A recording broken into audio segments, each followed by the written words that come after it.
guys, mga ka-borderers. Good morning again.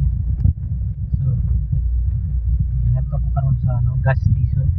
Magbay akong gas for the generator. Burn out kasi nga sa St. Agustin.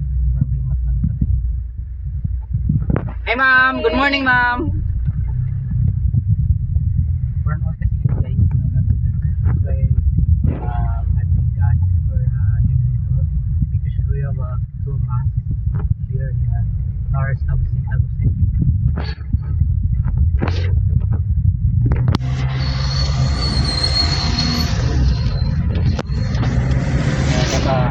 PNC gas station.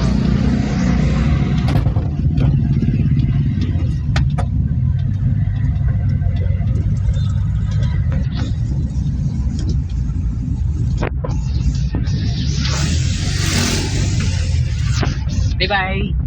Don't forget to subscribe me.